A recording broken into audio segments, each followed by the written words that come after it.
बिल्कुल ऐसी ही मान्यताएं हैं दोनों, जबकि ये दोनों एक दूसरे के विपरीत बोलते हैं, उल्टा बोल रहे हैं। अगर कभी आपने हिंदी पढ़ा हो तो हिंदी में समानार्थक विपरीतार्थक शब्द लिखने के लिए आते हैं एग्जाम में, परीक्षाओं में। विपरीतार्थक शब्द विलोम, रात का विलोम, रात का उल्टा दिन लिखना पड़ता है परीक्षा। स्त्री का पुरुष, धनी का निर्धन, शांति का अशांति, आधा भरा का आधा खाली, ये लिखना पड़ेगा। दोनों विपरीतार्थक शब्द है, एक जैसा तो अर्थ नहीं हो सकता दोनों।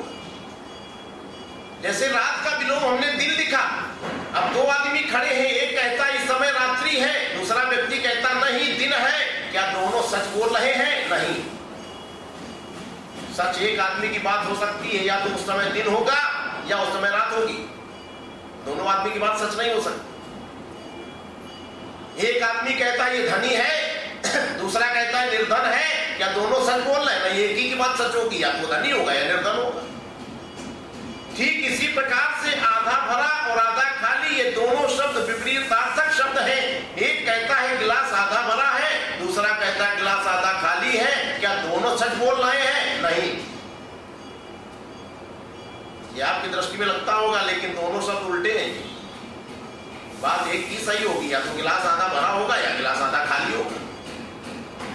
ये तो वही बात हो गई, जैसे कोई कहता है दिन है, दूसरा कहता रात है, तो क्या दोनों की बात सच है?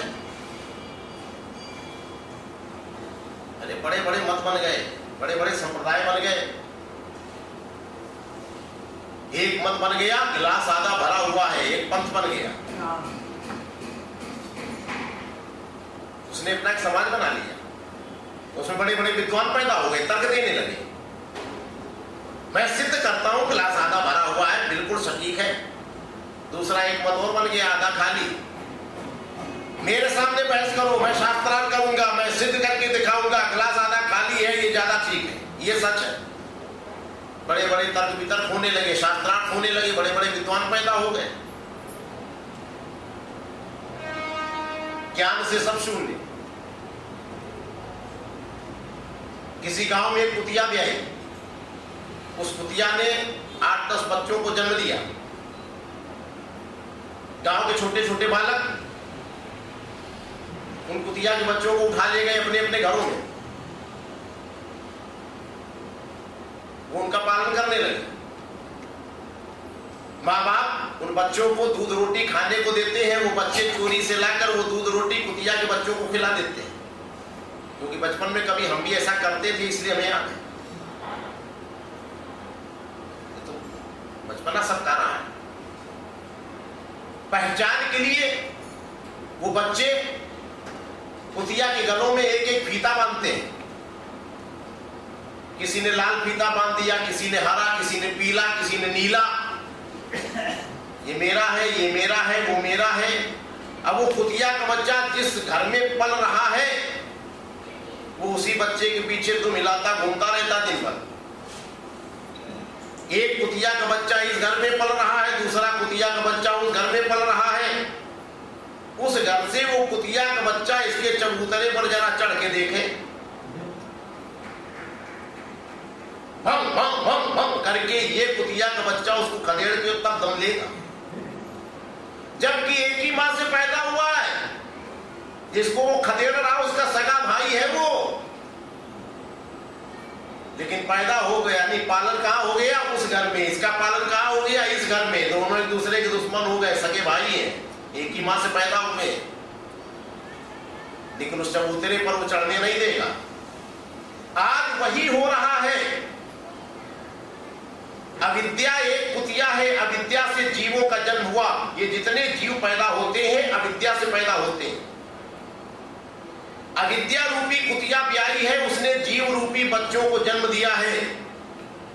इन जीव रूपी बच्चों को, यानी गांव वाले जो बच्चे हैं वो कुतिया के बच्चों को पाल लेते हैं। तो जो छोटे छोटे बालक कुतिया के बच्चों को पालते हैं वो है आज के आचार्य।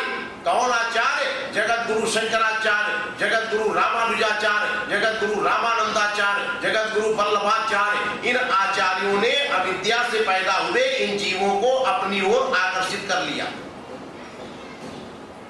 पालन करने लगे। कुतिया के बच्चों को पहचान के लिए गांव के उन बालकों ने गले में उनके एक एक फीता बांध दिया, किसी ने नीला, किसी ने पीला, किसी ने हरा। इसी प्रकार से इन आचार्यों ने हमारे गले में एक फीता बांध दिया, किसी ने स्फटिक की माला, किसी ने तुलसी की माला, किसी ने रुद्राक्ष की माला, एक पहचान के लिए ट्रेडमार्क फीता हमारे गले में बांध दिया। ये किसका अनुयायी है? शंकराचार्य का। ये किसका है? रामानुजाचार्य का। ये किसका है? वल्लभाचार्य का। अब ये कुतिया का बच्चा सामने वाले घर में चढ़े तो वहां पे पल रहा कुतिया का बच्चा भौ भौ करके भगा देता है। यानी रामानुजाचार्य से दीक्षित हुआ व्यक्ति, मैं अपनी बताता हूं, मैं स्वयं अयोध्या जाकर के जब बैठा, मैं नाम उस महापुरुष का नहीं लेना चाहता मंच पर, वो है अभी महापुरुष, बड़े नाम वाले हैं, संसार में नाम है, वो राजनीति से भी जुड़े हुए महापुरुष है, बहुत उच्च कोटि के संत हैं, अयोध्या के अच्छे परिचित हैं। यहाँ गंगेश्वर धाम आश्रम में भी आए हैं, बैठ के बराबर उनको सम्मान दिया गया, उनको भोजन कराया गया, उनकी थाली धोई गई। हम उनके आश्रम पर हमसे परिचित होने के बावजूद भी जैसे भंगियों को दूर बैठाला जाता है, ऐसे बैठाल के पत्तल में रोटी खिलाई गई, बाकी सब लोगों को थालियां दी गई और हमसे कहा गया गेरुआ कपड़े वाले उनके लिए जैसे शूद्र हो, भंगी हो, निकृष्ट जाति के, ऐसे रे महाराज वो पत्तल उठा के फेंक देना वहां। ये है रामानुजाचार्य, वल्लभाचार्य, जरा उनके चबूतरे पर चढ़ के देखो, वो तुलसी का कंठी पहने हुए हैं, रुद्राक्ष के पहने हुए हैं, दुश्मन है दूसरे के। ज्ञान से सब शून्य है, वो शैव है, वो वैष्णव है, वो शाक्त है सब उसी कुतिया के बच्चे, है सब अविद्या से पैदा हुए जीव। लेकिन आचार्य रूपी बालकों ने उनको पालन कर लिया तो हम उसी के पीछे तुम हिलाते घूमने लगे। हम तो शंकराचार्य के अनुयायी हैं, वल्लभाचार्य के अनुयायी हैं, रामानुजाचार्य के अनुयायी हैं, रामानंदाचार्य के। कमाल क्या है? इतने सारे मत बन गए, उन्हीं के पीछे तुम हिलाते घूमते रहना। उन्होंने कंठी क्या बांध दी? एक फीता गले में कुतिया के बच्चों को बांध दिया, काला नीला पीला, पहचान के लिए ट्रेडमार्क लगा दिया, हमारे गले में भी बांध दिया गया। इस भ्रांति को तोड़ के आगे निकलो। वो कहता है गिलास आधा भरा हुआ, वो कहता है गिलास आधा खाली है। अनेक शास्त्रार्थ हो रहे हैं, अनेक तर्क वितर्क हो रहे हैं, ज्ञान से सब शून्य है। सच्चाई ये है कि ये दो दृष्टियां हैं, इन दोनों दृष्टियों पर कल विस्तृत रूप से थोड़ा प्रकाश डालने का प्रयास करेंगे। आज हरिनाम संकीर्तनों पर वाणी को विराम देते हैं। गोविंद बोलो, हरि गोपाल बोलो, गोविंद बोलो,